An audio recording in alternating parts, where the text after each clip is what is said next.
Então, ontem a gente terminou um pouco falando sobre a questão do estruturalismo, né? Então, nesse percurso, nessa disciplina sobre os conceitos fundamentais em psicanálise, né? Então, a gente fez essa escolha de trabalhar com Lacan, por motivos que nós elencamos ontem, né? Porque todas as escolas de psicanálise aqui da cidade, do Maranhão, são lacanianas, né? E, de fato, Lacan, depois de Freud, foi o maior criador, né, da psicanálise.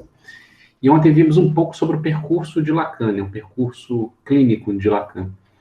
Como é que Lacan começa na psiquiatria, estudando a paranoia, escreve a sua tese de doutorado em psiquiatria sobre o caso Aimé, o caso de uma psicose paranoica, de uma mulher que tentou matar uma atriz, do qual ela se identificava. E a gente viu um pouco como é que Lacan pensou inicialmente a estrutura da personalidade a partir do modelo da paranoia. E esse modelo, então, que vai ser um modelo heurístico, ou seja, um modelo de compreensão, que vai fazer o Lacan pensar as diversas outras formas de estruturas subjetivas. Então, o modelo clínico de Lacan, que vai ser a base para ele construir e avançar no seu percurso teórico, é a paranoia. Diferente de Freud, cujo modelo era o modelo da histeria.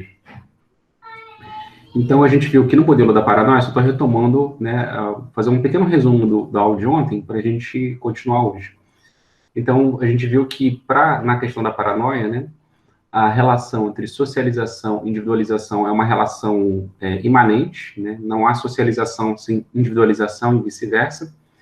E só existe o processo de individualização, ou seja, de tornar-se um indivíduo, dentro de relações sociais. E nessa medida, o indivíduo ele precisa, para poder se inserir dentro de uma trama que vai além dele, é necessário que ele, para que ele possa se inserir numa trama sociossimbólica, que ele se identifique, que ele se identifique com alguém que sirva para ele de modelo, um modelo de pensar, sentir e agir. Então, identificar-se significa agir como, ser como alguém. Então, a gente viu que na paranoia, particularmente no caso Aimé, essa paciente ela se identificou com mulheres de letras, né, e particularmente com uma atriz. Só que o problema da identificação que nós vimos é esse dilaceramento do sujeito consigo, porque o modelo faz com que a pessoa perceba, né, no real do seu corpo, a diferença que ele está do próprio modelo ideal.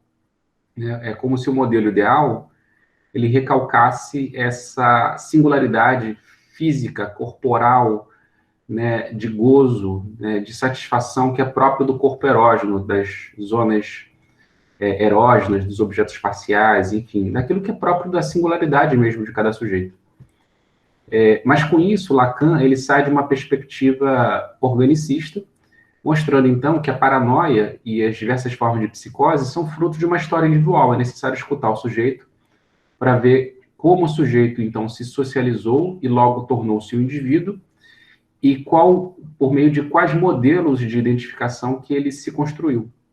Então, entre a socialização, que é essa trama sociossimbólica, e o indivíduo que nasce, que tem que se tornar um indivíduo, é necessário a mediação do idêntico, da identificação, do processo de identificação, que é a ação de tornar-se idêntico. Idêntico o quê? A alguém.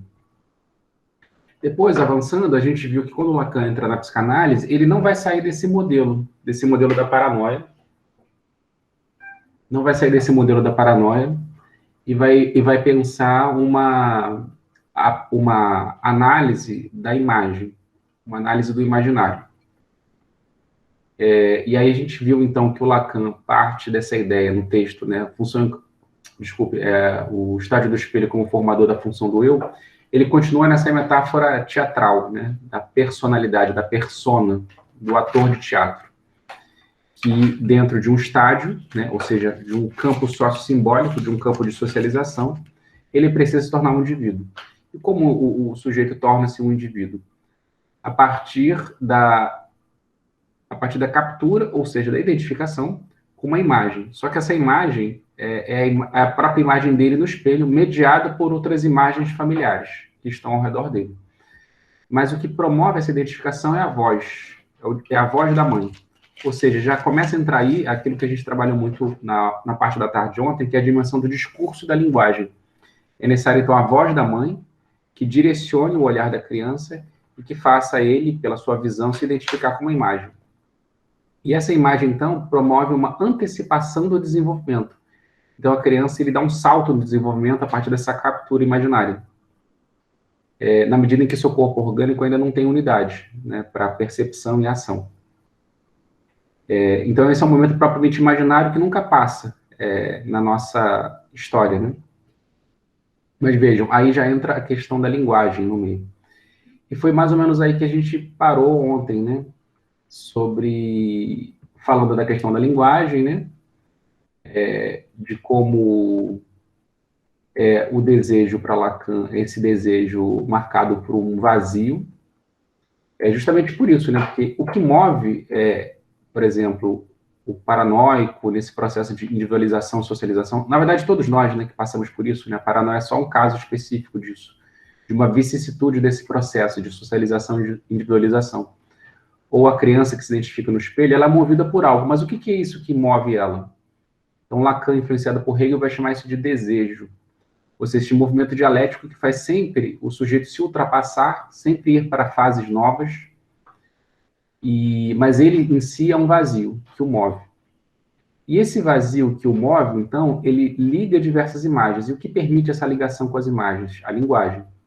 E a gente entra nesse momento propriamente estruturalista do Lacan, que é esse modelo onde diversas disciplinas na época do Lacan, na década de 40, 50, 60, 70, na verdade, da década de 50 até a década de 80, começaram a estudar a importância da linguagem e das estruturas que organizam o saber, que organizam discursos.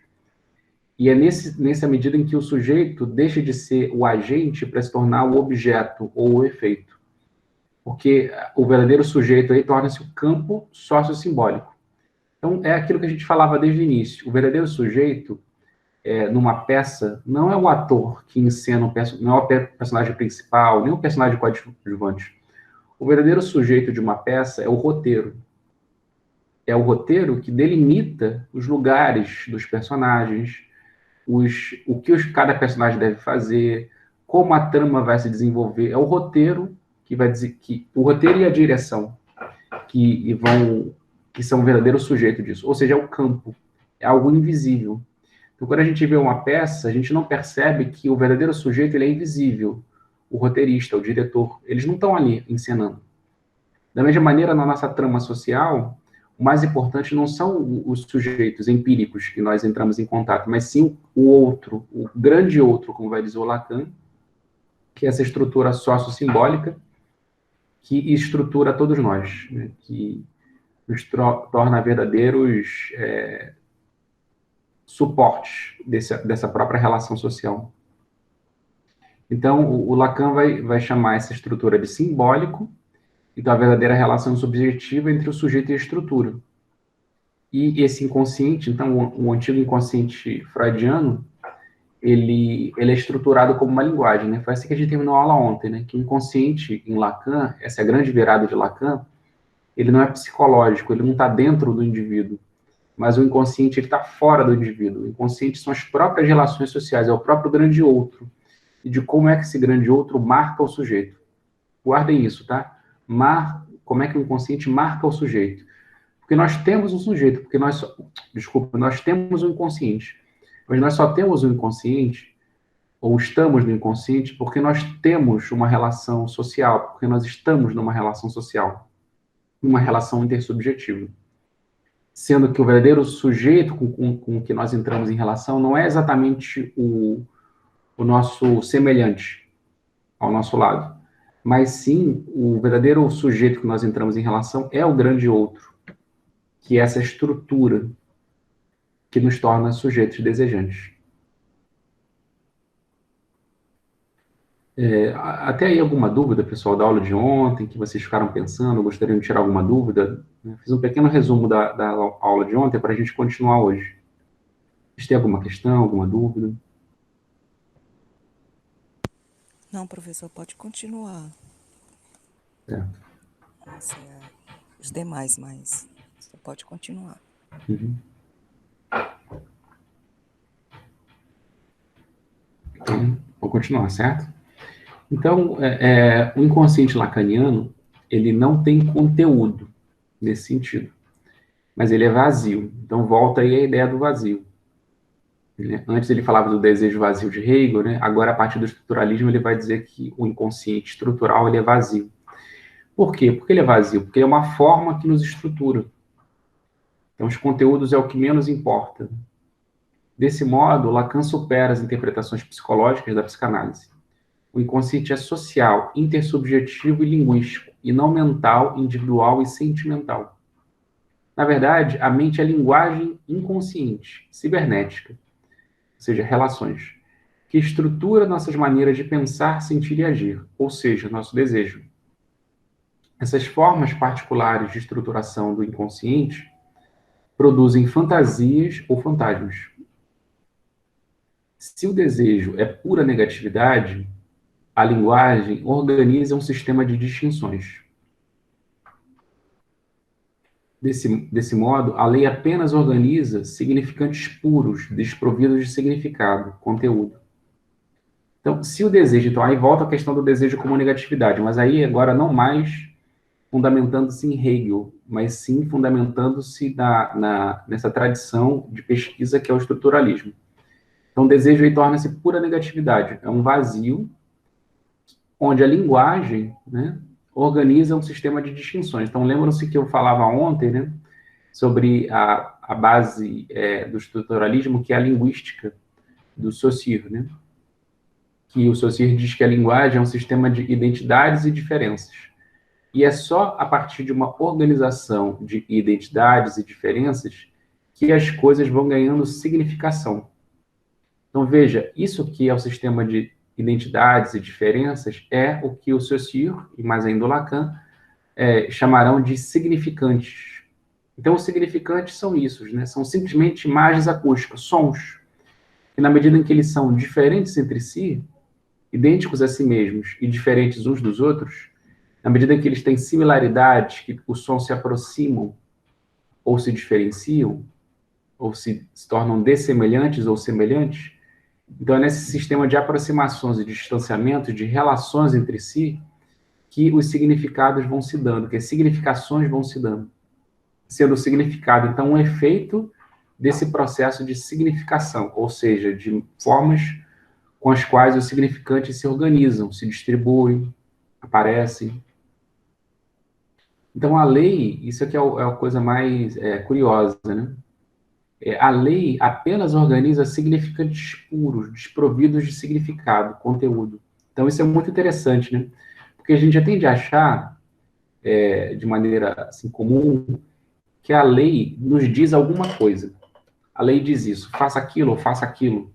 Por exemplo, um dos principais símbolos da lei que o nosso Ocidente tem são, por exemplo, no judaísmo, cristianismo, né, a ideia do decálogo, dos 10 mandamentos. Ele diz, né, amar a Deus, não matar, não roubar, e por aí vai, né? Então, independente, e normalmente a lei é assim, né? A lei diz não, né? Isso é importante, a lei costuma sempre dizer não. Então a gente acha, por exemplo, pegando esse exemplo, mas também a gente pode pegar exemplo do Código Penal, Constituição e por aí vai. Né? A lei de uma nação, a Constituição, por exemplo, né?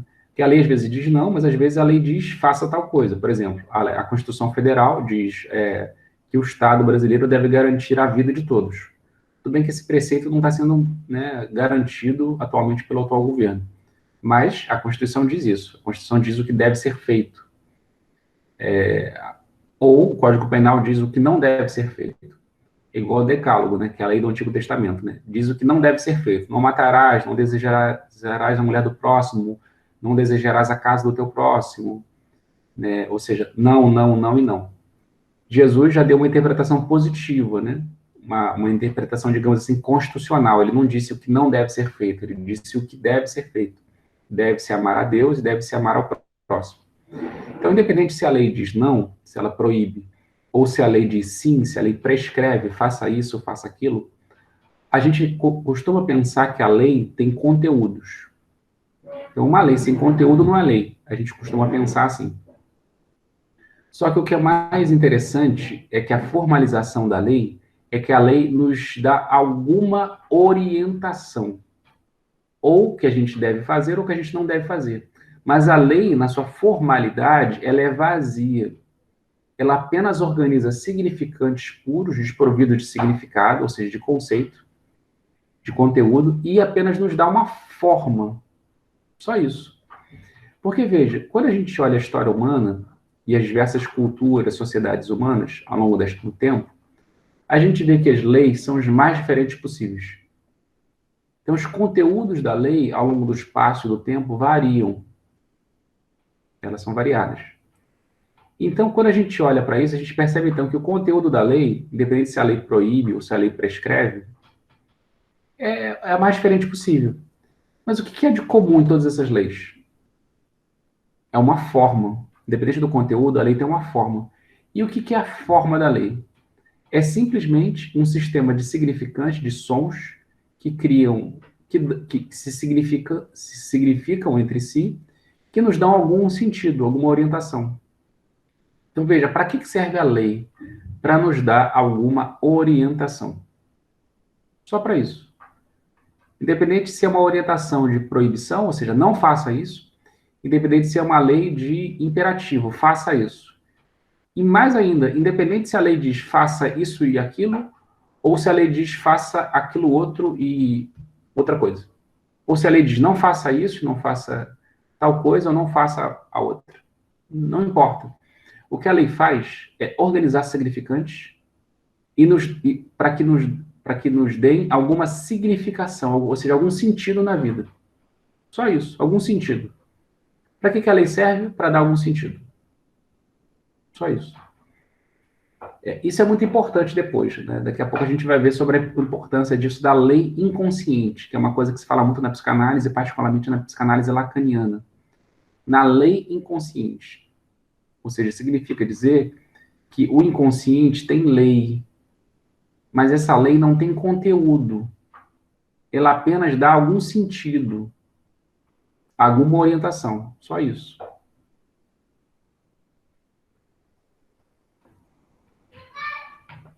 Então, a lei é articulada por significantes puros, sem qualquer significado. Por isso, todo desejo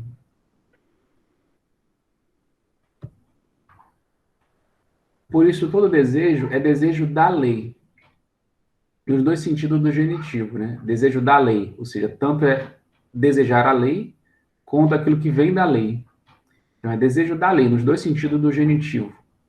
Oriundo da lei simbólica, então o desejo vem da lei, e o próprio desejo deseja essa mesma lei, ainda que sem qualquer conteúdo. Então, todo desejo é da lei, vem da lei.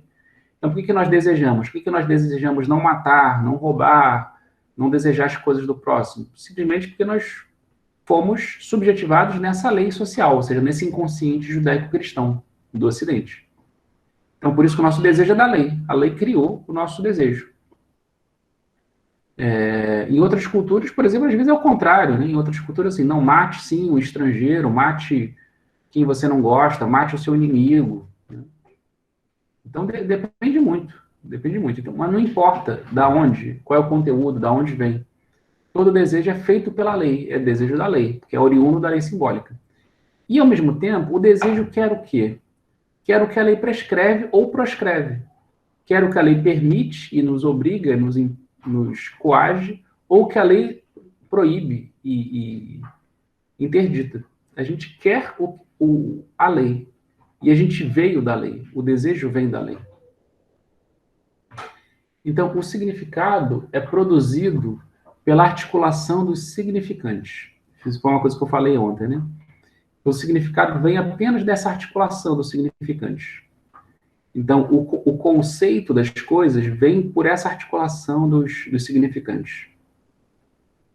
Que é uma coisa, às vezes, difícil de entender, mas que na clínica psicanalítica fica muito claro, né? Como o exemplo que eu dei ontem, né? Mas a partir da clínica psicanalítica, o Lacan ajuda a entender isso, como é que isso funciona socialmente. Ou seja, é da repetição de significantes que a gente vai, que os conceitos vão se dando. Então, por exemplo, né, dar um exemplo político, assim, porque é uma coisa que está me vindo muito, né? Então, é isso, o que vem no inconsciente a gente tem que falar, né? Porque eu vou continuar também com alguns exemplos que eu dei ontem, né? O atual presidente, né, o Bolsonaro, né, ele fala, bom, ele não tem muita filtro, né, ele sai falando tudo, né? E na medida que ele sai falando as coisas vão ganhando significado na medida que ele vai falando, né? Então, desde 2016, lá do impeachment da Dilma, ele ia falando um monte de besteira, porque ele sempre falou besteira a vida inteira, não é de hoje que ele fala besteira. Coisas absurdas, coisas graves, inclusive coisas verdadeiramente criminosas que ele fala. Mas ele fala, não tem filtro, né? Não tem, parece que não tem superego, ele sai falando tudo, né? E na medida que ele vai falando, as coisas vão ganhando significação. Por exemplo, ele sempre gostou de ficar falando da questão, né? Por exemplo, os antigos os partidários dele, né, alguns anos atrás, colocavam outdoors no Brasil, tinha aqui no Maranhão também, em São Luís, em 2016 em diante, 2017, já tinha outdoors escrito assim, é melhor Jair se preparando. O nome dele é Jair Bolsonaro, então eles fizeram uma brincadeira com o Jair, melhor você Jair, né, se preparando para a vinda dele, né? Então você vê. Então já vem, a partir do jogo do significante, do som, já ir, né? De vir, né? Vem a significação do advento. Por outro lado, ele usa muito essa coisa do que ele é Messias, né? Então, Jair, que lembra um advento, aquilo que vai advir, e vem junto com o Messias, né? Que lembra essa coisa religiosa. Então, advento, segundo advento, Messias, né? Fim do mundo. Aí já vem um negócio assim, olha, vem o Bolsonaro aí para salvar o Brasil da corrupção, da destruição dos vermelhos, do PT. Aí vem essa associação com o vermelho com o mal, com o demônio, né? Então, aí volta aquela velha paranoia do comunismo como mal. Percebe o jogo do inconsciente social que vai agindo nas pessoas e aí vai sendo produzindo essa literalmente uma demonização do Partido dos Trabalhadores ao longo dos anos, né? Vermelho, mal, e o Bolsonaro como o salvador. O Bolsonaro é o salvador, Messias, Jair se preparando, advento, né?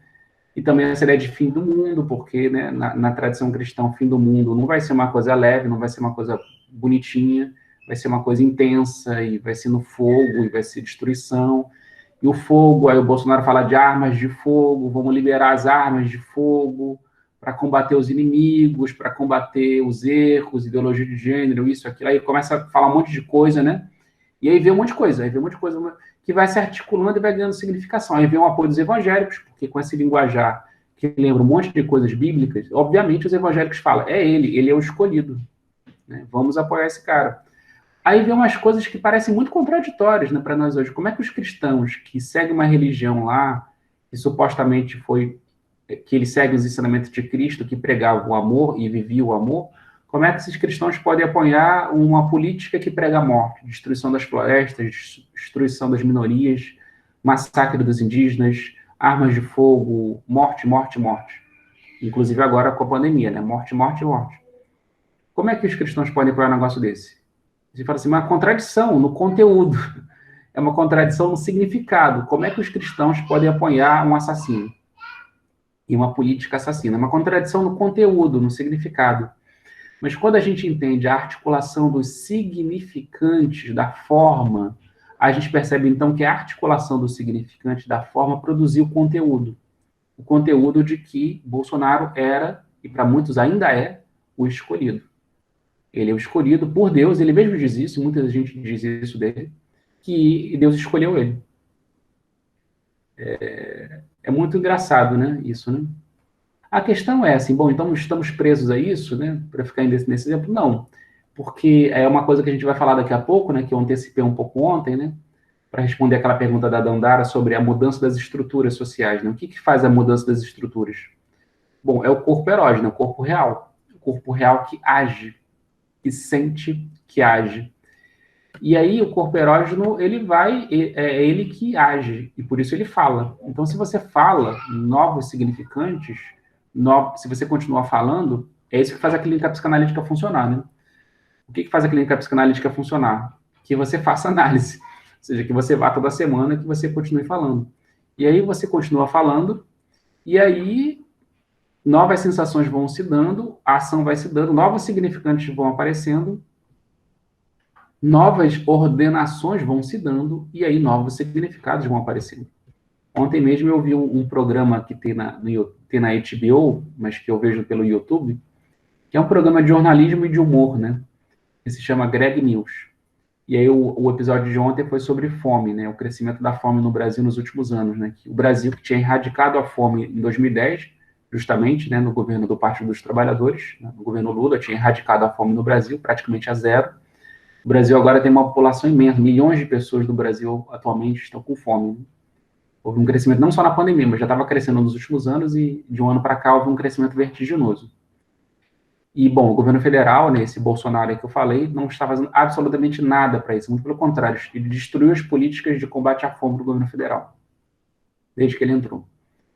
E aí, nesse programa, ele mostra uma entrevista recente que o Bolsonaro deu, aquelas entrevistas que ele faz, né, em pé, né, ele está passando, os jornalistas perguntam algumas coisas, ele fala algumas coisas, depois ele vai embora. E aí tem aqueles partidários dele, aqueles bolsomínios, né, que algumas pessoas chamam de gado, né, enfim, os seguidores dele lá, que ficam fazendo algumas perguntas para ele e ele responde algumas coisas, né? E aí alguém perguntou para ele sobre a fome no Brasil. Ele falou: olha, mas essa coisa aí da fome aí é que nem aquela coisa que está na Bíblia, né? Que Jesus lá multiplicou os pães e depois ele alimentou a multidão com os pães que ele multiplicou. Mas depois ele quis seguir e a multidão seguiu ele. Jesus abandonou aquela multidão e seguiu adiante, e a multidão seguiu ele. E Jesus não queria, mas a multidão seguiu ele. E por que a multidão seguiu ele? Porque a multidão comeu pão, né? Então a multidão seguia ele porque estava comendo pão. É a mesma coisa lá no governo do PT, com Lula. Eles davam pão para as pessoas e as pessoas ficavam querendo mais pão, né? Mas não é isso, a gente não tem que ficar dando pão para as pessoas, tem que ensinar a pessoa a fazer o seu pão, não tem que dar o peixe, tem que ensinar a pescar. Fim da citação. Aí o Greg, né, o comediante, né, que apresenta esse programa, falou assim: olha, não fui eu que fiz isso, é o próprio Bolsonaro que está comparando Jesus com Lula. Não fui eu que fiz isso, é ele que está dizendo que Lula é o Jesus. Então você veja, percebe, né? Por que o Bolsonaro está falando agora de Lula e por que ele articulou Lula e Jesus, né? Por que ele fez isso? Porque ele está morrendo de medo. Porque a face da Lava Jato foi desmantelada, Lula voltou a ter os direitos políticos, agora o vilão da história não é mais o Lula, agora é o Moro, vê como é que as coisas mudaram, né? O Moro era o herói, o super-homem, Lula era o bandido. Agora Lula é o herói justiçado, ou seja, igual a Jesus, né? Que foi preso injustamente, como Lula. Então Lula agora é o Jesus, e Moro virou o Pôncio Pilatos da história, melhor, o Barrabás da história, né? O ladrão que se posava de herói. E o Bolsonaro está numa situação muito complicada, porque o Bolsonaro está morrendo de medo de não se reeleger no ano que vem. E aí, nesse medo que o corpo erógeno sente, ele começa a falar. E aí novos significantes vão aparecendo. E a partir da articulação dos significantes que vão aparecendo, novos significados se produzem. Então é isso, o próprio inconsciente que fala em nós, que também fala no Bolsonaro, então o Bolsonaro ele pode ter muitas limitações intelectuais, né, que nós sabemos, e afetivas também. Mas ele é um ser falante, como todos nós. E ele é movido, né, marcado por esse inconsciente social. E ele sente, né, está com medo, está articulando os significantes que estão aparecendo aí, né, esse Lula sendo inocentado, Moro sendo condenado, ele está morrendo de medo, e aí ele faz esse tipo de associação. Então não é mais ele que é o Messias, agora é Lula que é o Messias. Percebem? Mudou completamente o jogo, inverteu o jogo. Então isso acontece na clínica psicanalítica, isso acontece na política, isso acontece na sociedade, isso acontece na vida. Porque o inconsciente é isso, o inconsciente é esse jogo, o inconsciente é esse campo.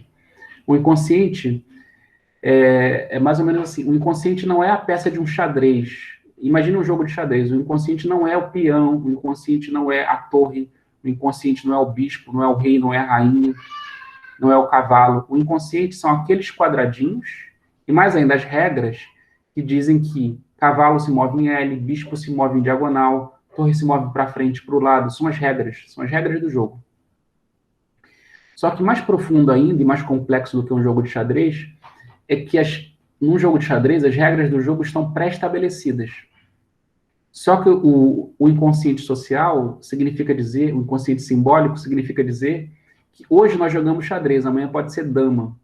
Porque, de acordo com o movimento das peças, da articulação dos significantes, as regras mudam. E é por isso que o conteúdo da lei é vazio.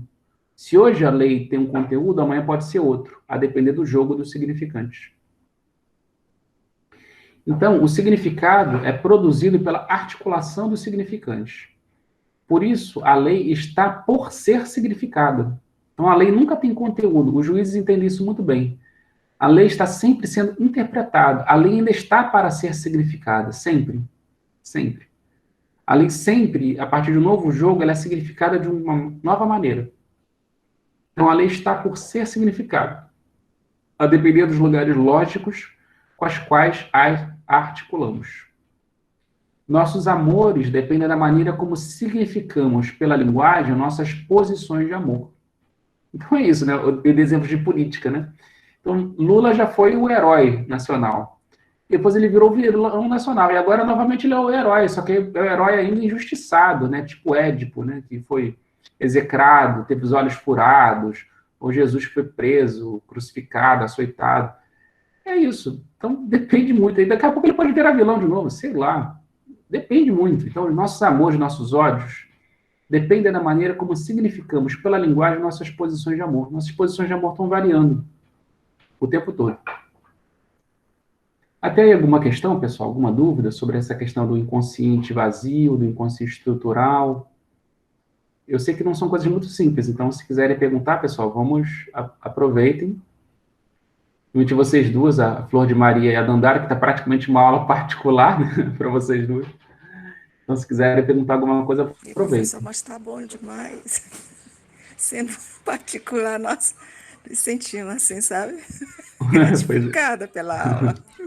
Sim, mas se tiver alguma dúvida ou quiser fazer algum comentário, tá, fica à vontade. Dandara, alguma questão?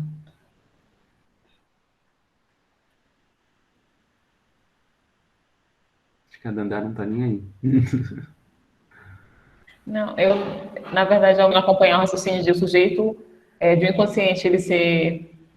A relação dele, a relação de intersubjetivo ser com a estrutura. Estrutura, sim. Eu acho que eu me perco quando fala isso. Que você imagina o inconsciente, assim, ele está se relacionando, seria como uma relação com outro inconsciente, é isso? Exatamente. O outro, o grande outro, né? Não é o pequeno outro. O Lacan faz uma distinção do pequeno outro, que é, por exemplo, você para mim é um pequeno outro. Qualquer ser humano para mim é um pequeno outro. O grande outro é o grande outro social, que são esse sistema de regras que estruturam a todos nós. Né? Então, mais ou menos assim. O Lacan diz uma frase que é interessante. Ele diz assim que o analista participa do conceito de inconsciente. O que significa dizer isso?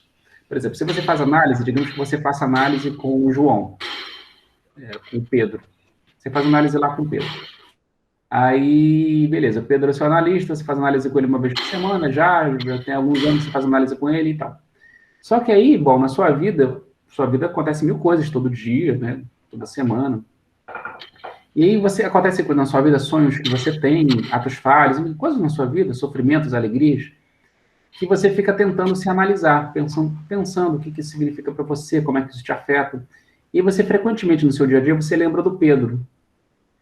E aí você lembra do Pedro como se o Pedro estivesse te analisando, te escutando. O que o Pedro falaria? O que o Pedro pontuaria? Mas veja, não é o Pedro mesmo, porque o Pedro você encontra toda quarta-feira, sei lá, 19 horas da noite, por exemplo, que é a hora da sua sessão. Quarta-feira, 19 horas da noite. Mas esse Pedro que você fica pensando todo dia não é o Pedro lá, pequeno outro, né? Na verdade, ele é o próprio grande outro, digamos assim, cristalizado numa imagem mental. Ou seja, a própria lei social. A gente frequentemente tem discussões na nossa cabeça, né? Muita gente vai tomar banho, fica tendo discussões na cabeça, discussão com a mãe, discussão com o pai, discussão com não sei quem. É isso, né? A gente está sempre pensando dentro de um sistema de regras inconscientes. Então, a gente está sempre discutindo, no fundo, não é com um pequeno outro, com fulaninho, com beltraninho, com cicraninho. A gente está discutindo, conversando com um grande outro.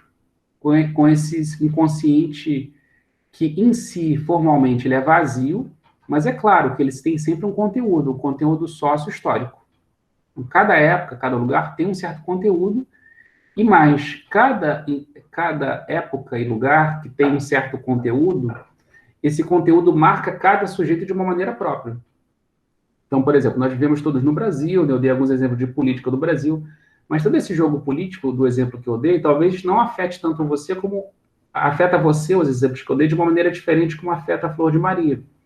É claro, normal. Porque esse conteúdo desse inconsciente social vai afetar os personagens de maneira diferente. É como eu falei no jogo de xadrez, né? Cada personagem do jogo de xadrez, cada peça do jogo de xadrez são peças diferentes, que agem de maneira diferente. Mas, no entanto, todos são afetados pelo mesmo sistema de regras. Todos. Então, é nesse sentido que esse inconsciente ele é social, é o sistema de regras. Então, pense nisso no jogo de xadrez. O sistema de regras ele é inconsciente no jogo de xadrez, porque ele é invisível. O que a gente vê no jogo de xadrez é quadradinhos pretos e brancos e as pecinhas.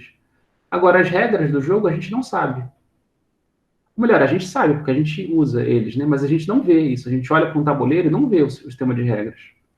Ou então, quando a gente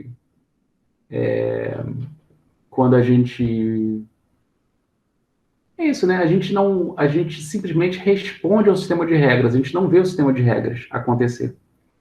A gente não, eles simplesmente atuam em nós, né? O exemplo do teatro que eu dei, né? A gente vê uma peça, a gente vê um filme, mas a gente sempre está se surpreendendo com cada movimento da peça ou do filme. Mas o que a gente não vê, então a gente vê os atores, a gente vê os cenários, isso a gente vê. Isso é visível, é audível, a gente escuta, eles falam. O que a gente não vê e não escuta, o que é vazio, é o script e a direção. A direção que direciona o nosso olhar, que direciona os sons, e o script, o roteiro, que estruturou aquelas relações. Isso a gente não vê. Esse é o grande outro para Lacan. É como o roteiro e a direção de uma peça. É invisível. Mas que estrutura as relações dos sons, né? Sons sem nenhum significado, que vão ganhar significado a partir do seu uso, a partir do seu jogo. Entendi. É como se o pequeno outro ele está para nos dar notícia, para nos lembrar de quais são as regras, de como é que está estruturado o grande outro. Exatamente. Exatamente, dá alguma pista, né? Quando a gente vê no jogo de xadrez o peão sempre se movendo para frente, uma casa de cada vez. Quando a gente vê no jogo de xadrez a torre se movendo para frente, para trás, para a esquerda, para a direita, no formato de cruz. Quando a gente vê o bispo se movendo somente na diagonal. Quando a gente vê a rainha se movendo em todas as direções, quantas casas quiser. Enfim, é isso. Quando a gente vê o movimento de cada peça, a gente fala, tem um jogo aí. Tem regras aí. E aí a gente começa a entender, por exemplo, a hierarquia. Por isso que o jogo de xadrez é uma hierarquia do antigo regime, de como era o mundo feudal. Tem rei, rainha, bispo, cavalo, torre, né? É um jogo medieval, né, o xadrez. Então, quando a gente vê as peças se movendo naquele jeito, a gente começa a entender a hierarquia do jogo. Quem é mais importante? O peão não vale tanta coisa, por isso que o peão fica na linha de frente. E aí a gente vai entendendo o sistema de regras, né? A gente ontem deu muitos exemplos sobre as questões sociais, né? Raciais, de gênero, é mais ou menos isso. Quando a gente vê, por exemplo, por exemplo, é bem simples, né? Se tem falado muito hoje em dia da branquitude, né? E é fato isso, né? Ou quando a gente se fala hoje sobre a questão de gênero masculino, né? A gente vê que a maneira dos homens é de falar, se posicionar socialmente diferente das mulheres, assim como dos brancos é diferente dos negros. Quando a gente vê isso, a gente percebe, então, que há um sistema de regras, porque as maneiras de falar e a maneira como as falas são acolhidas dentro da sociedade são diferentes, a gente começa a entender um sistema de regras. Só que um sistema de regras que não é criado nem pelo branco, nem pelo negro, nem pela mulher, nem pelo homem. Eles apenas suportam essas regras, eles são efeitos dessas regras. Então a gente vê uma sociedade, por exemplo, estratificada e hierarquizada pelo gênero e pela raça. Pela sexualidade, pelo gênero e pela raça. Então, é um sistema de regras. Então, na medida que os personagens vão atuando, a gente vai percebendo um sistema de regras que preside a sociedade. É por isso que a branquitude, né, é algo real, né? É algo totalmente real. É uma sociedade onde os lugares de fala das pessoas brancas são muito mais bem acolhidos do que das pessoas negras. É como no jogo de xadrez, né? O movimento da rainha é muito mais amplo do que o movimento do peão, né? Não é à toa que a gente utiliza a palavra peão para falar dos trabalhadores, né? A gente está falando antes do Lula, né? Lula é o peão, né? Então, o peão é isso, o peão vai na linha de frente, o peão se ferra, né? Por exemplo, a gente sabe que o Fernando Henrique Cardoso, o antigo presidente da República, que é doutor em sociologia, pela Sorbonne, né, e tal, ele cometeu mais atos de corrupção do que o Lula, mas nunca foi investigado. Mas Lula é quem? Lula é um nordestino, um peão. Peão tem que se ferrar, peão vai para a linha de frente. É como no jogo de xadrez. Do Lula era esperado. Como? Esperado. Justamente pelo Lula ser o peão nesse jogo, se esperava isso, né? Se esperava que ele transgredisse, que ele estivesse à frente e exportasse. Exatamente, né? E é isso, né? Por isso que a história de Lula, né, no Brasil é uma espécie de história muito interessante da possibilidade desse país inverter as hierarquias sociais. Por isso ele é uma esperança, por isso que ele fala o inconsciente das pessoas, por isso que ele fala o inconsciente das minorias. Quando a gente vê o Lula, a gente sabe assim, poxa, é possível mudar, é possível inverter o jogo, é possível que o peão vire rei, é possível inverter o jogo. Mas aí o rei e a rainha, os nobres desse país, a Casa Grande, eles não aceitam. E aí eles tentaram se vingar. A Lava Jato é uma grande vingança contra isso, né? É a tentativa deles de, não, a gente não quer que o peão vire rei. A gente quer continuar sendo rei e rainha nesse jogo, né? Enfim, mas a estratégia deles não deu certo, né? Agora vamos ver, né? Agora eles vão tentar com o Luciano Huck, vão tentar com a Amoedo, vão tentar até com o Ciro Gomes, que virou de direita agora, manter a hierarquia no lugar. O jogo continua, é isso, né? E com uma grande novela. É uma grande novela, exatamente, né? Beleza, pessoal, então vamos avançar. Então, falando de novela, né? Então, vamos falar de uma novela muito importante, que é uma novela que nos estrutura também a todos, que é a novela familiar. A novela da família.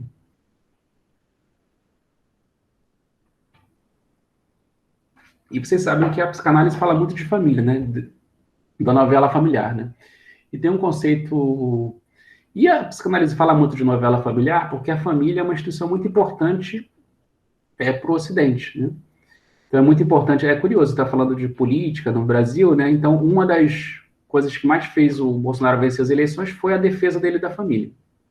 Família, burguesa, homem e mulher, contra a ideologia de gênero, contra a sexualização precoce das crianças, né? O que é uma coisa muito engraçada, principalmente agora com o assassinato daquele menino Henri, né? Aquela tragédia, né? Porque a gente sabe que a maior parte das violências contra a criança acontece dentro da família, né? Os abusos sexuais acontecem dentro da família, as violências, né? É dentro da família que acontece. Em geral, quem comete abuso contra a criança são os próprios pais, parentes, né? Mas essa é uma coisa que as pessoas tentam recalcar, infelizmente. Mas é isso. Mas toda essa ideologia da família é uma coisa muito forte no Ocidente, né?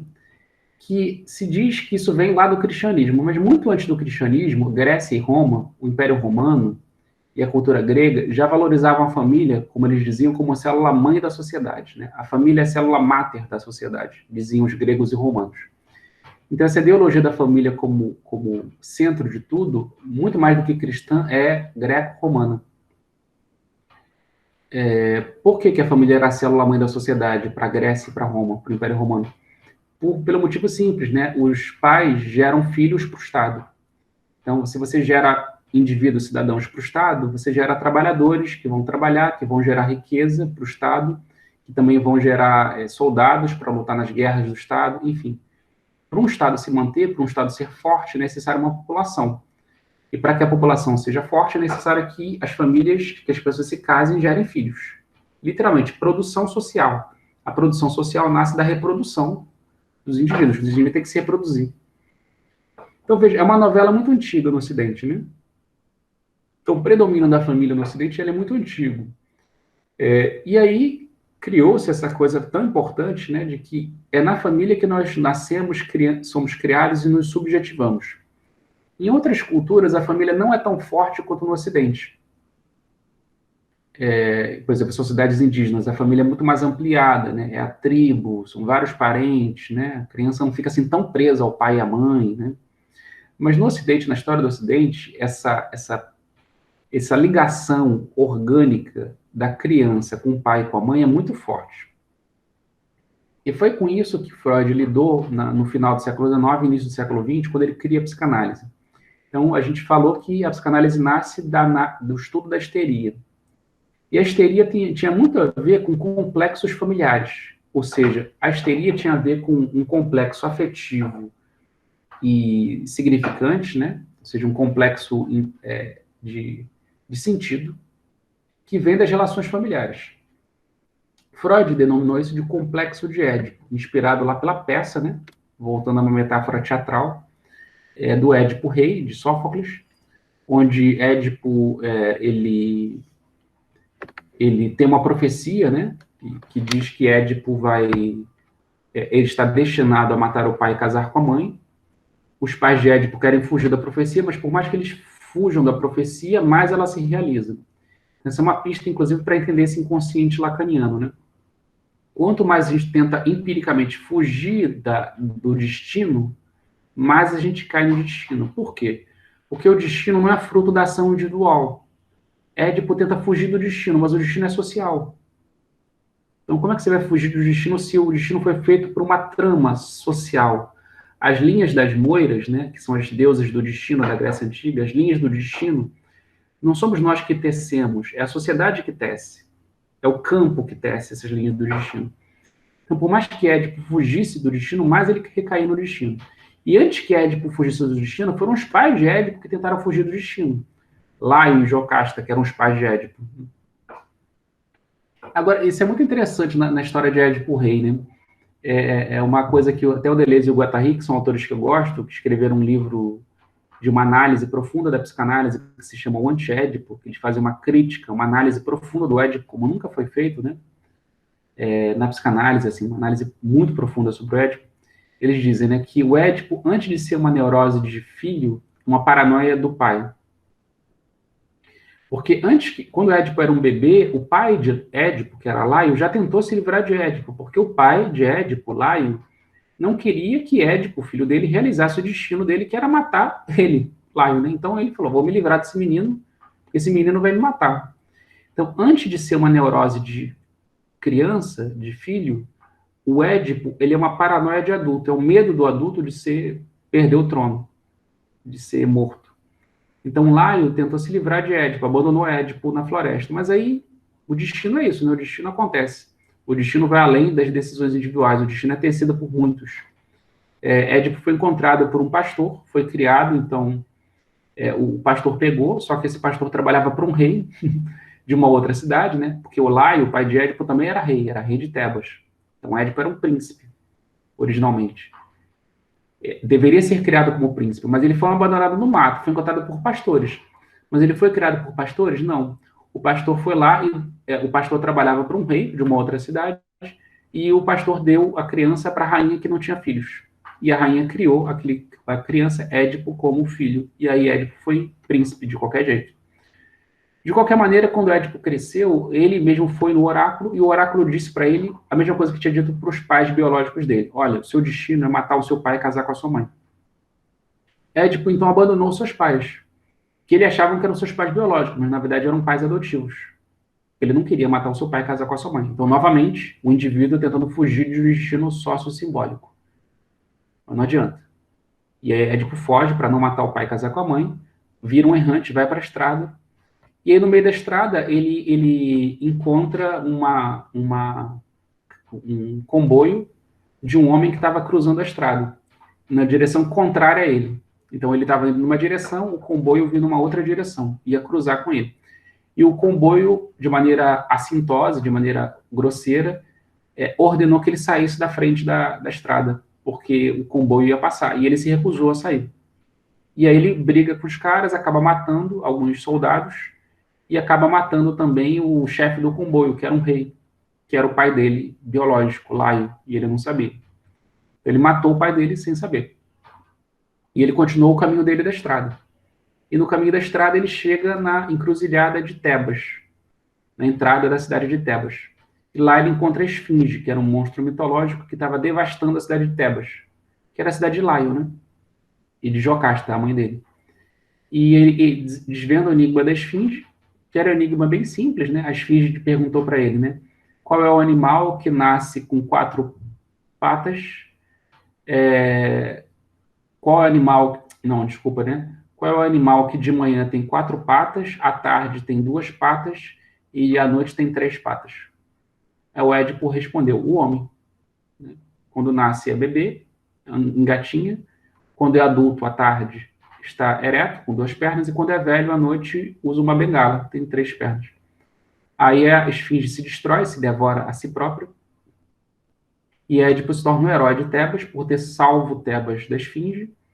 E oferecem para ele o trono vago, né, de rei de Tebas, e para ele se casar com Jocasta, cujo rei tinha sido assassinado. E ele não sabia que ele próprio tinha matado o rei de Tebas, né? Que para ele era só um cara que estava no meio da estrada que tinha desafiado ele. É isso, né? O pai sempre desafia o filho. E o filho tem que lutar contra o pai, tem que ultrapassar o pai. O pai vai na direção do passado, o filho vai na direção do futuro. Eles estão indo em direções contrárias. O pai envelhece e morre, né? E o filho cresce. Então eles vão em direções contrárias, pai e filho têm que se encontrar, e o filho tem que ultrapassar o pai. E ocupar o antigo lugar que era do pai. E aí ele se casa com a mãe. Depois de vários anos, ele tem filhos com a própria mãe, sem saber que era a mãe dele, Jocasta. Tem 3 filhos com a mãe. E aí Tebas é atingido por uma doença, por uma praga, né? Por uma peste. Parecido com o que a gente está vendo hoje, uma pandemia, né? Atinge Tebas, terrível, morrem muitas pessoas. E aí eles vão consultar o oráculo, os oráculos dizem que a causa da pandemia, a causa da peste, da praga, era Édipo. Porque Édipo cometeu um pecado muito grave, que ele tinha matado o pai casado com a mãe. E logo, a causa da destruição de Tebas era o próprio rei de Tebas, era Édipo. Édipo, então, fura os olhos. Jocasta, a mãe dele, se mata, culpada pelo crime que ela cometeu, de ter casado e ter tido 3 filhos com o próprio filho. Então, você vê a loucura, né? Os netos de Jocasta eram, ao mesmo tempo, seus filhos. Édipo era, ao mesmo tempo, pai e tio dos seus próprios filhos. Então você vê a confusão simbólica, a confusão dos lugares sociais, né? Então, isso gera uma confusão, gera uma loucura, né? Na medida em que os lugares já não estão mais separados, eles se misturam. Bom, essa é a história do Édipo, né? Que é a história do teatro, a história de Édipo, rei de Sófocles, que o Freud se inspira nisso para dizer que o complexo de Édipo é um drama que todas as crianças, todos os indivíduos vivem no Ocidente. Ou seja, é aquela coisa que a gente estava falando do Lacan, né? Que para se individualizar, para se tornar um indivíduo, todo mundo tem que se socializar. Ou seja, para se tornar um indivíduo, você tem que entrar no sistema de regra de uma sociedade. Tem que entrar dentro de uma trama social. Então, como a nossa trama no Ocidente, veja, a raiz é greco-romana, como eu dizia para vocês. A raiz da família, antes de ser cristã, muito mais do que cristã, ela é greco-romana. A família é uma instituição sagrada para a Grécia e Roma. Aliás, muito mais do que para o cristianismo, né? Porque quando a gente vê os evangelhos, Jesus critica a família o tempo todo, né? Jesus valoriza os sujeitos e não a família. Ele vai super criticar a família o tempo inteiro. Inclusive contra ele próprio, né? Que queriam dominar, a família queria dominar ele e fala, não tem nada a ver com família, deixa os mortos enterrarem seus mortos, deixa sua família para trás, deixa seu pai para trás, esquece a família. E por que o cristianismo valorizou e valoriza tanta família? Porque houve uma fusão do cristianismo com o Império Romano e com a filosofia e o pensamento grego. Por isso. Então, o Ocidente é muito marcado pela família. Então, a socialização no Ocidente é muito marcada pela família. Então, Freud tinha toda a razão quando ele, para denominar o complexo nuclear das neuroses, ele chamou de complexo de Édipo. Porque, de fato, o núcleo da neurose no Ocidente é familiar. O núcleo da neurose ocidental passa pela família. Mas veja, é um núcleo, mas não campo. O campo da neurose é social. Então é isso que o Lacan mostrou, e mais ainda Deleuze e Guattari nesse livro, O Anti-Édipo. O campo da neurose no Ocidente é social, porque o Ocidente é familiarista. O Ocidente é que criou o sistema de regras.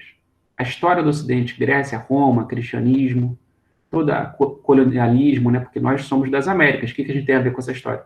Porque a gente foi colonizado pelos europeus. A gente fala uma língua europeia, né? O português, né? Então, essa história também é a nossa história. Então, é uma história longa, né? Mas estamos aqui, né? Marcados por isso também. Por esse inconsciente que vem de longe, né? Então, o núcleo da neurose é familiar, mas o campo da neurose é social. E o Freud denominou de complexo de Édipo, porque ele viu que o que produzia neurose tinha a ver com o problema da identificação, aquilo que nós falávamos ontem. Toda criança, para se individualizar, ela precisa se identificar. E quais são as figuras que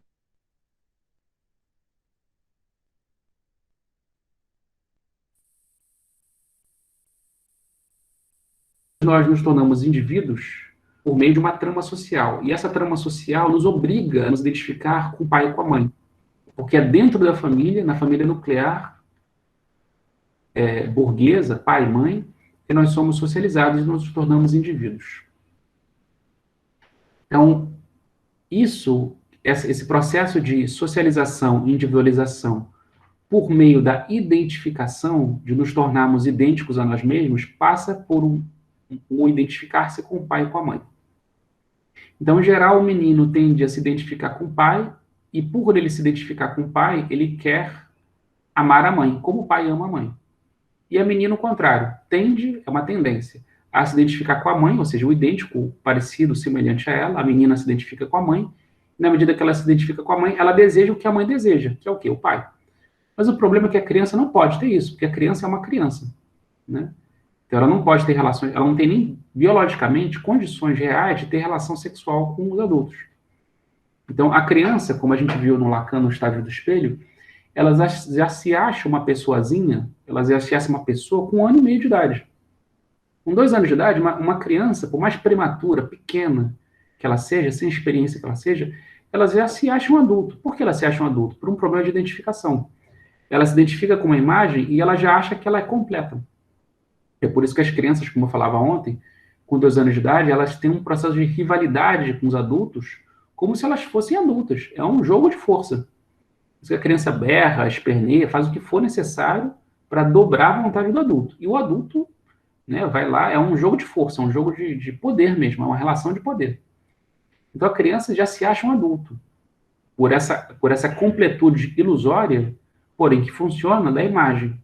Ela se identificou com uma imagem, ela já se acha um adulto, está num jogo de poder ali. Mas do ponto de vista real, ela não tem condições de ser como o pai ou de ser como a mãe. Porque ela só tem 2, 3, 4, 5 anos de idade. Ela não tem condição de ter relação sexual real. Ela não tem condição de cuidar de uma família. Enfim, ela não tem condição de fazer o que o adulto faz. Então, o que acontece nesse processo? Onde a imagem cria a ilusão de que ela é completa, mas o real impede isso. O real do corpo, ela não pode. Ela não tem condição de trabalhar, cuidar de uma família, de transar com o pai, de transar com a mãe, de ser marido, mulher. Não tem como. Então, o que acontece nessa dissimetria entre a imagem que garante a ilusão de completude e o real, que é incompleto? Vem a mediação da linguagem, do simbólico. Então, o simbólico, pela linguagem, traz uma lei que diz assim, não, você não pode. Você é uma criança, você é nosso filho, e você não pode casar com seu pai, menina. Menino, você não pode casar com a sua mãe. Você não pode matar o seu pai, menino, e ficar no lugar dele. Menina, você não pode matar a sua mãe e ficar no lugar da sua mãe e casar com seu pai. Você não pode fazer isso. Porque o desejo da criança é esse. Isso pode parecer chocante. Mas veja, o desejo de morte que a criança tem é uma coisa bastante simples. O que é o desejo de morte da criança? É o desejo de eliminar um obstáculo. Só isso. É por isso que os irmãozinhos, as crianças pequenas, tendem a querer matar os seus irmãos. Por um motivo simples. A criança é objeto de amor. Quando nasce o irmão é um obstáculo para aquele amor dos pais. Então, o que a criança quer? Que o irmão nem existisse. A criança quer que o irmão não tivesse nem nascido. Então, querer eliminar o rival é isso. Esse é o desejo de morte, no fundo. Não é nada muito sangrento. É que o outro nem existisse. É que o outro não existe, que o outro desapareça. Esse é o desejo de morte. A morte é que o outro desapareça. Né? É claro que quando a morte de fato acontece, a gente fica chocado, né? Como o caso aí do menino Henri, né? Eu não sei qual foi o caso do doutor Jairinho, esse que assassinou o menino, né? Mas, assim, possivelmente, eu analisando o caso, assim, eu vi muito pouco pela televisão, possivelmente esse cara deve ter sofrido violência na infância. Possivelmente, porque ele repetiu isso várias vezes. Ele só namorava com mulheres que já tinham filhos de outros casamentos. Então, você vê, é uma repetição, ele repetiu isso várias vezes. Por que ele só namorava com mulheres que tinham filhos pequenos? Muito estranho isso, né?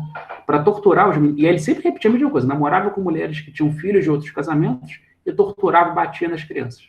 Até que finalmente ele matou, né? Por isso acabou, né? Então, você vê que parece o caso EME, né? Então a pessoa só é parada quando vem a lei. A lei para ele, pronto. Então parece um caso até de loucura mesmo, assim, no sentido de psicose, né? É a ser analisado esse caso, né? Então, ele repete, possivelmente ele deve ter sofrido abusos na infância, possivelmente, porque uma das maneiras das pessoas elaborarem traumas é repeti-los. Então, ele deve ter sofrido algum tipo de abuso, né? Supostamente, né? Não sabemos, né? Mas fugi um pouco, tá falando. Tá falando da questão do complexo de Édipo, né? Então você vê, né? O que era criança para esse cara, né? É um obstáculo, porque ele queria ficar só com a mulher. Então você vê, a mentalidade desse cara é a mentalidade de uma criança. É assim que nós somos na infância. É o complexo de Édipo. A gente quer eliminar o rival, só que no caso dele era absurdo. Ele é o adulto, ele não é a criança. Mas ele queria eliminar a criança para se livrar de um rival, para ele poder ter a mulher, a mamãe só para ele. E é literalmente a mamãe, né? Porque a mulher lá era a mãe da criança. E ele queria a mamãe só para ele. Porque ele não queria só uma mulher, ele queria uma mamãe. Só que a mamãe era a mamãe do Henri. Ele foi lá e matou a criança, né? Tem que torturar a criança para a criança não tomar o tempo da mãe, né? Era o que ele dizia para a criança, né? Você está atrapalhando a vida da sua mãe. Ele queria a mamãe para ele, né? Você vê que coisa maluca, né? Como é que coisas tão infantis produzem efeitos trágicos, né? É uma tragédia, né? Como a tragédia de Édipo, né? Então, veja, é só um exemplo particular, como a gente falava, de uma trama social. Então, o complexo de Édipo ele é uma trama social que se manifesta a nós em todos, com efeitos os mais diferentes, né? Tem de tudo, os efeitos que se produzem nisso, que depende muito das histórias singulares de cada um, mas a trama é muito comum. Então, isso, a família é um núcleo, a neurose tem como núcleo o complexo familiar. Esse complexo familiar, Freud denominou de complexo de Édipo. Lacan, por sua vez, ele vai dar um outro nome para isso, né? Fundamentado nessa coisa estruturalista dele, ele vai chamar o complexo de Édipo de metáfora paterna. É o nome que o Lacan vai dar para o complexo de Édipo. Então, o Lacan, então, ele vai formalizar o complexo de Édipo. Ele vai dizer que o complexo de Édipo é uma metáfora.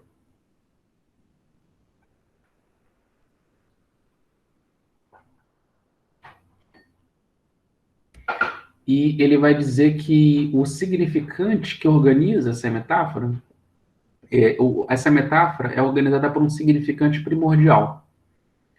Porque quando a gente fala de metáfora, né, a gente fala assim, né? Eu estava dando alguns exemplos, né? Assim, quando a gente falava de política, né? Aí falava desse jogo, por exemplo, de Lula, Bolsonaro, né? Como escolhidos, Messias e coisa que valha, né? Veja, isso é uma metáfora, né? É obviamente que eles não são nem rei, nem Messias, nem nada disso.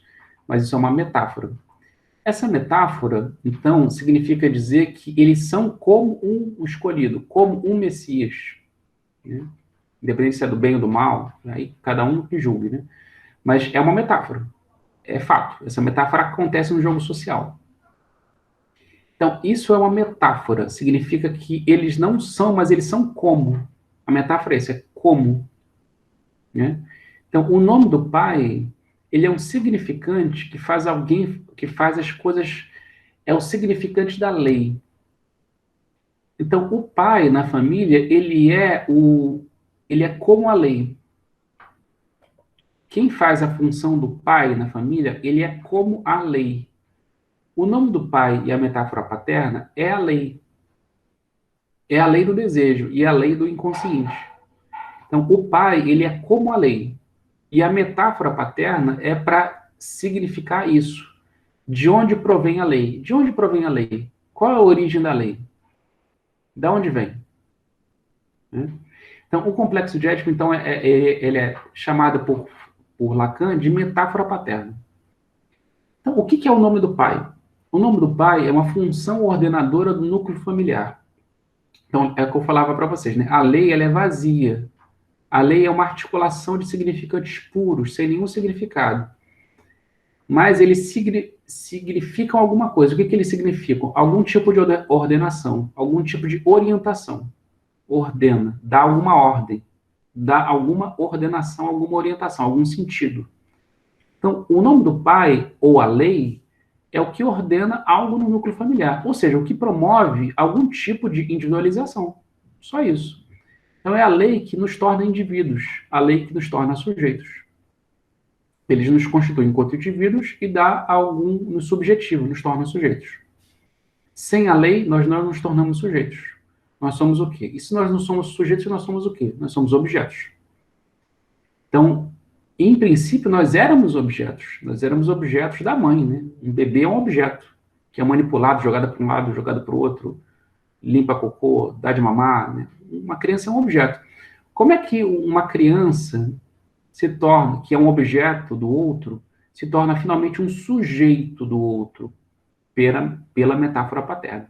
Então, é o nome do pai que nos torna sujeitos, porque ele é a lei, que ordena o núcleo familiar, que também ordena o inconsciente, que nos dá uma ordem. Então, é importante nós identificarmos dois significantes. O primeiro significante é do nome do pai, que é a função ordenadora do núcleo familiar.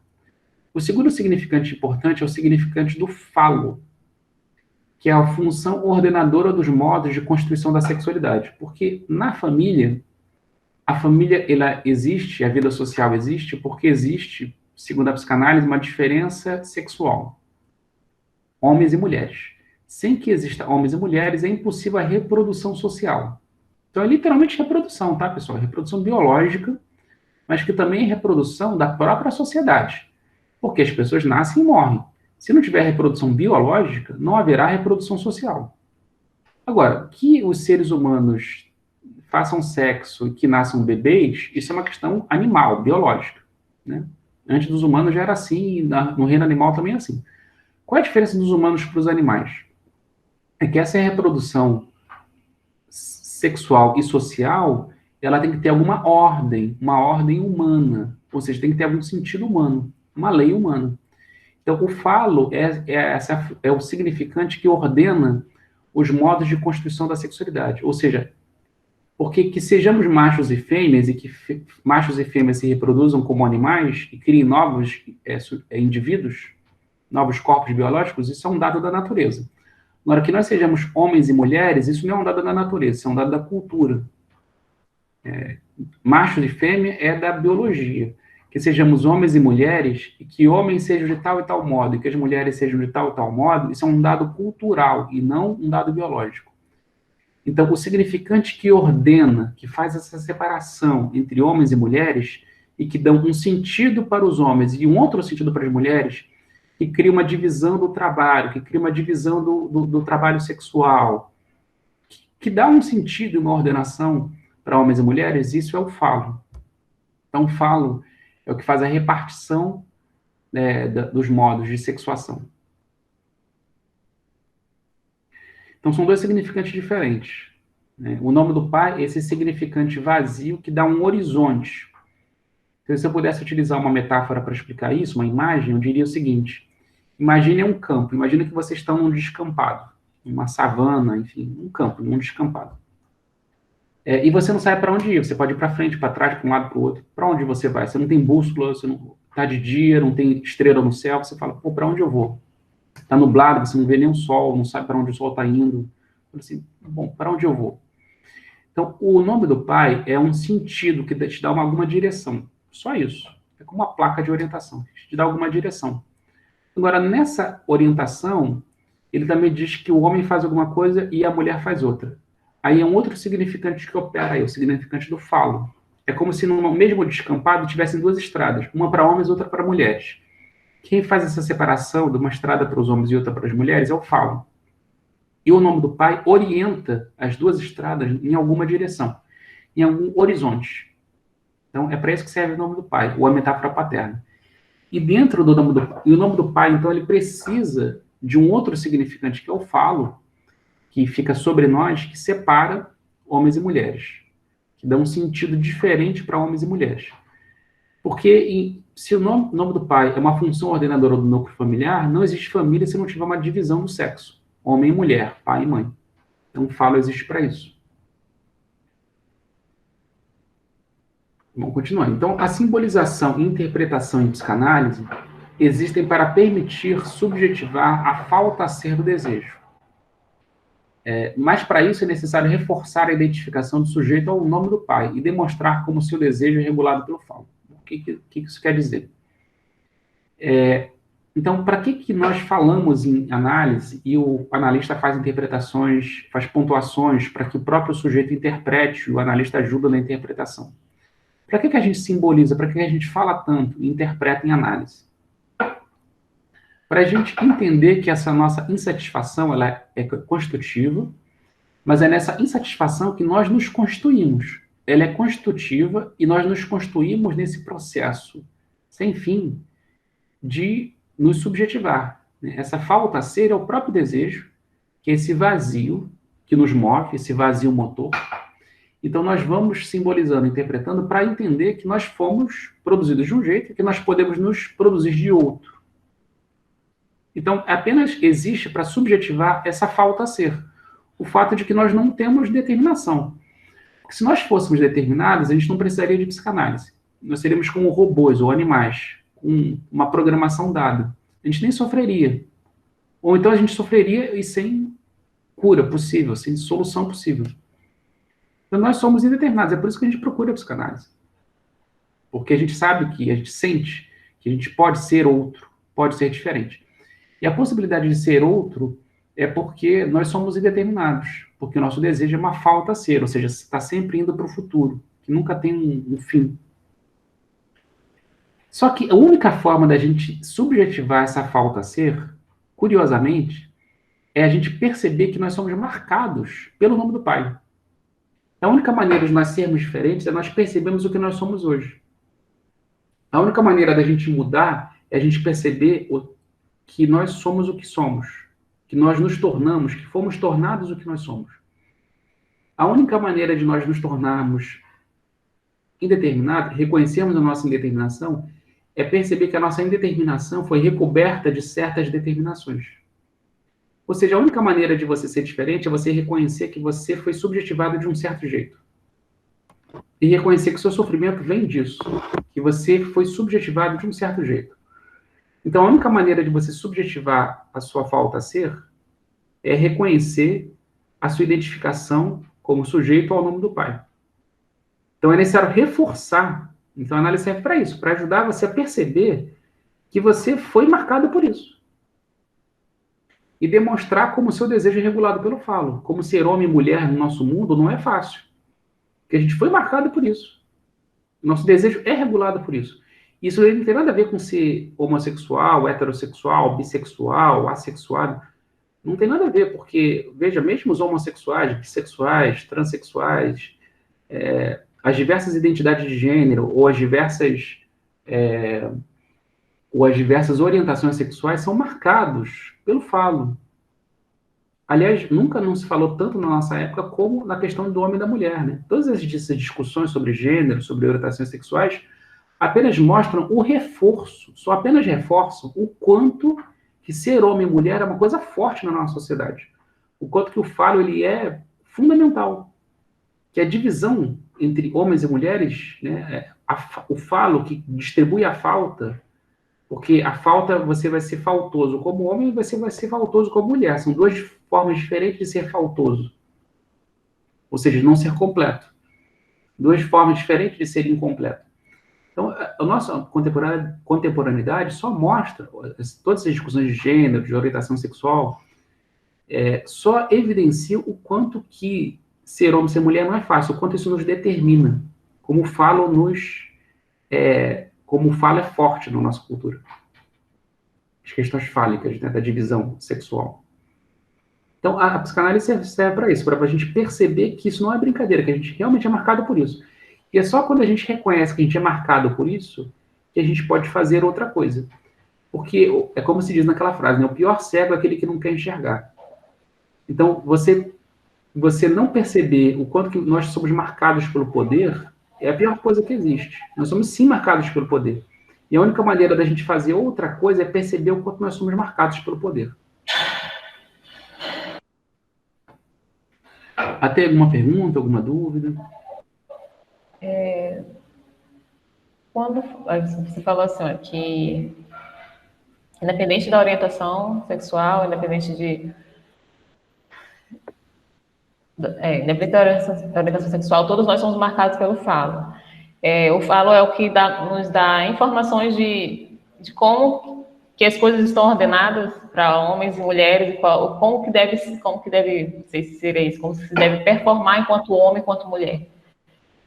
É isso? Sim, mais ou menos isso. Porque mesmo quando a gente, seja quando a gente se submete, seja quando a gente luta contra uma estrutura de poder estabelecido, a gente está evidenciando na nossa submissão ou na nossa revolta o quanto que aquela estrutura de poder é pertinente, enquanto nós somos marcados por isso. Então, independente disso, né, das lutas políticas hoje, ou mesmo antes, no século XIX, quando nós não tínhamos lutas políticas sobre isso, sobre a questão da orientação sexual ou do gênero, na submissão, na revolta, a gente só está evidenciando o quanto que isso é pregnante, né? E o quanto que isso realmente funciona, essa divisão do trabalho, da reprodução social, essa separação de gênero, essa sexuação, ela é forte. Que ser homem e mulher na nossa sociedade tem uma certa determinação, sim. Enquanto que isso é uma questão importante para os indivíduos e para a sociedade. Então, se a socialização é uma forma de identificação, no Ocidente há um problema na identificação com o ideal paterno, que Lacan chama de declínio social da imago paterna. Então, isso é uma questão interessante para a psicanálise lacaniana, né? Então, como eu te falei, toda socialização é uma forma de identificação, né? Tem um padrão, um modelo, né? Então, isso acontece em todas as culturas, né? Um modelo para você se identificar, para você ser sujeito. Mas no Ocidente, particularmente na nossa história recente, do século, talvez, 18 para cá, há um problema na identificação com o ideal paterno, que o Lacan chama de o declínio social da imago paterna. Tal declínio é típico da família burguesa. As razões históricas para isso são inúmeras. Então, vejam, a psicanálise, segundo Lacan, nasce disso. A psicanálise só existe porque há um declínio da imago paterno. Curiosamente é isso, né? Lacan mostra como é que nós somos marcados pela metáfora paterna e pelo nome do pai. Mas ele próprio reconhece que a psicanálise só existe justamente porque a metáfora paterna e o nome do pai não funcionam mais como funcionavam antigamente. Há um problema nisso, no funcionamento disso.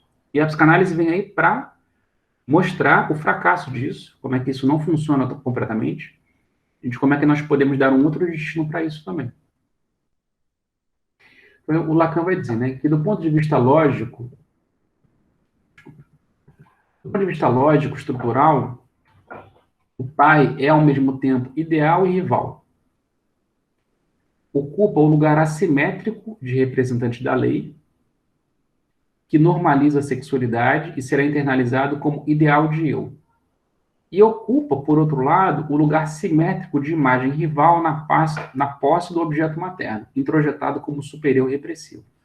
Então, há um problema lógico, estrutural, né, na família moderna, na família burguesa. Porque na nossa família, né, burguesa, né, é claro que isso vem mudando, né?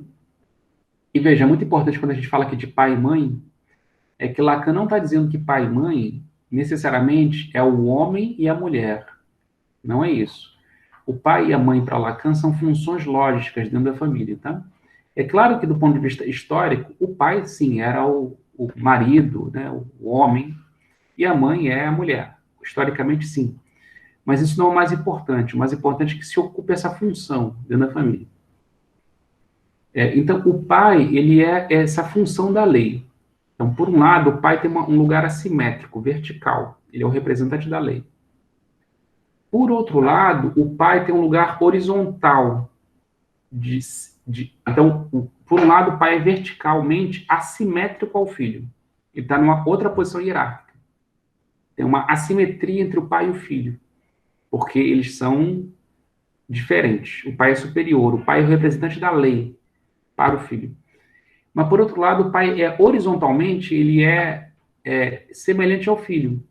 Por quê? Do ponto de vista simbólico, o pai é vertical, ou seja, o pai é assimétrico, ele representa a lei, simbolicamente. Mas do ponto de vista da imagem, ou seja, do imaginário, o pai é só uma imagem, está ali do lado do filho. Né? É aquilo que eu falei sobre a questão do estado do espelho. A criança, quando se identifica com uma imagem, ele fala, sou uma pessoazinha, sou uma pessoa. E ele olha para o pai e fala, é outra pessoa. Então, tem um monte de pessoas dentro da família, irmãos, tio, avó, avô e o pai. Então, o pai é só uma imagem, está ali horizontal, está ali do lado. Né? Então, ao mesmo tempo, o pai é um rival, igual o irmão, que pode ser eliminado. Então, a criança deseja, às vezes, eliminar o pai, porque o pai é um rival. Igual o irmãozinho, igual o primo. Então, veja, há um problema estrutural aí, há um conflito. Porque o pai é, ao mesmo tempo, representante da lei, simbólica, do ponto de vista vertical, mas, ao mesmo tempo, uma imagem rival do ponto de vista horizontal, do ponto de vista imaginário. Como é que se resolve esse problema? Como se resolve?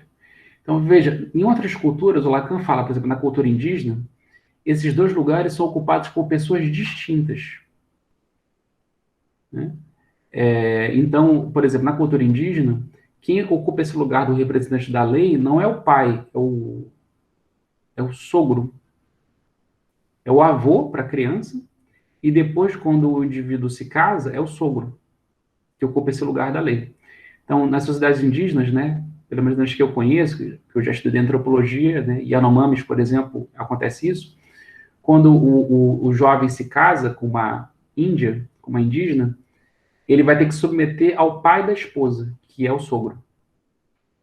Quando o filho dele nasce, o pai biológico, o pai da criança, ele ocupa um lugar rival, é quase um irmão. Quem, de fato, vai subjetivar a criança é o sogro, ou seja, o avô. Então, nas sociedades indígenas, é o avô que ocupa esse lugar da lei, que para o pai é o sogro. E quem ocupa o lugar simétrico de rivalidade imaginária é o próprio pai mesmo.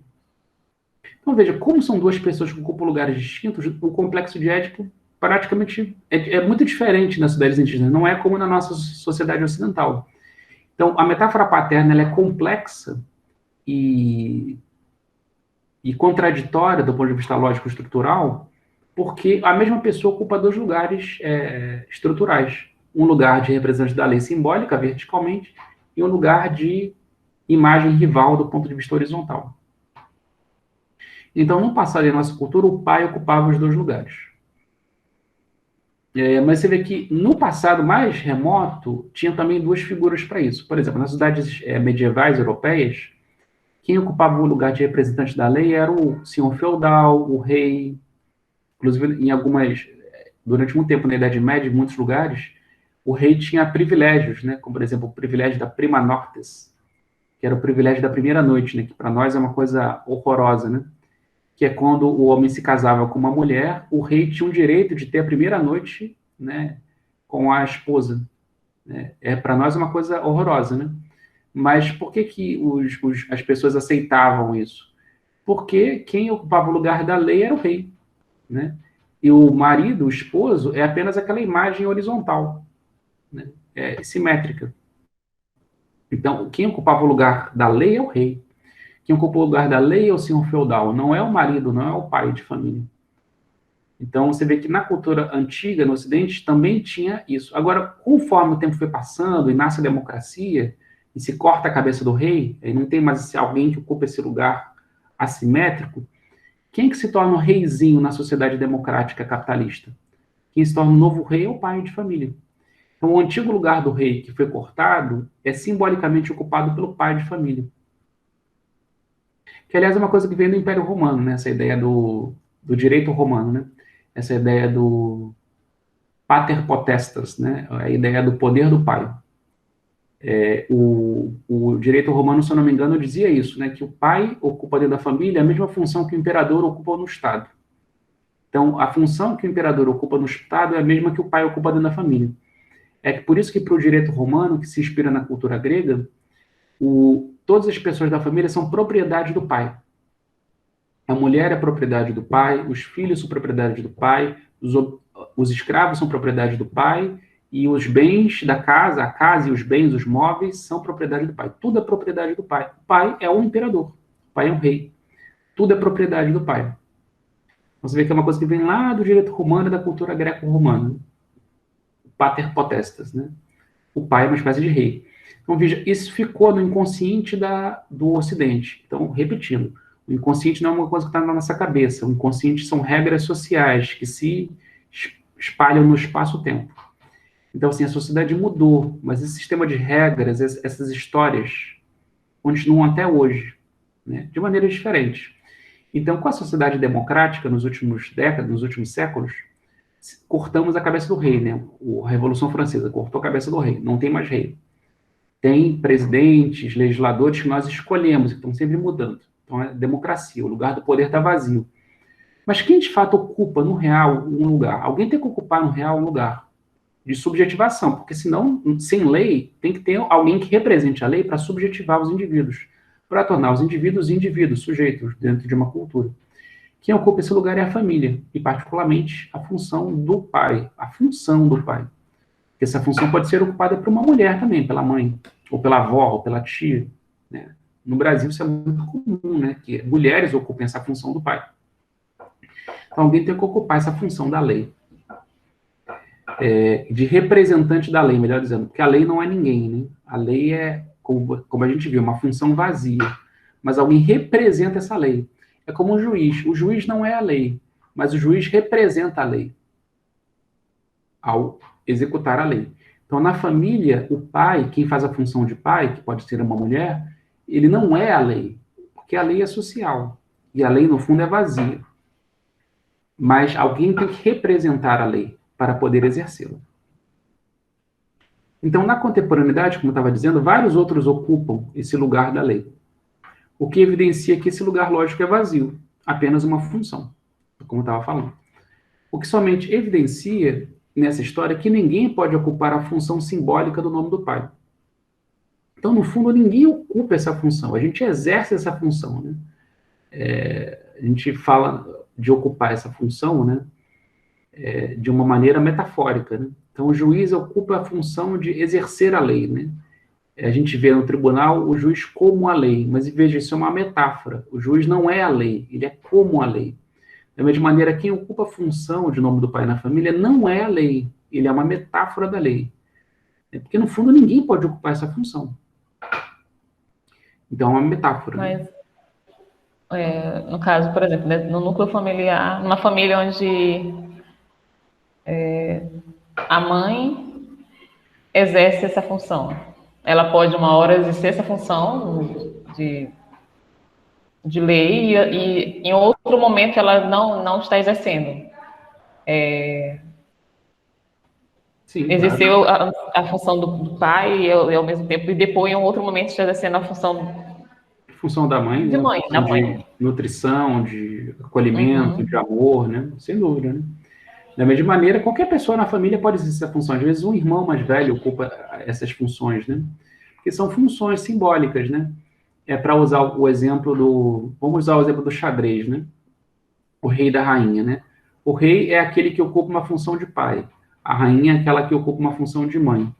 Quem ocupa essa função? Quem é o objeto lá de madeira ou de plástico que ocupa essa função? É só uma função, uma regra de um jogo. Quem ocupa essa função? Pode ser um homem, pode ser uma mulher, pode ser o irmão, pode ser a tia, pode ser o avô, a avó. A mesma pessoa, inclusive, pode operar em momentos distintos isso. E não só em famílias monoparentais. Não só numa família de mãe solo ou de pai solo, né? Às vezes uma família que tem pai e mãe biológicos, né? Assim, tem até um casal heterossexual, tradicional, homem e mulher. Às vezes é a mãe que ocupa as duas funções, na prática, né? Assim, e às vezes o pai tá na rua, tá lá, é quase um irmão, né? E é a mãe que ocupa as duas funções. Mas é isso, né? Literalmente, ninguém ocupa essa função. Porque essa função é uma função social. Então, assim como literalmente o juiz não é a lei. Mas, quando ele está julgando, o juiz é a lei.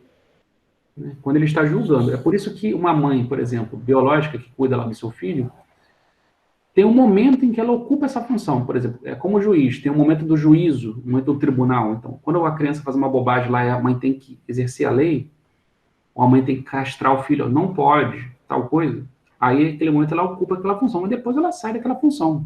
Assim como o juiz, depois do tribunal, ele tira a capa e vira uma pessoa comum.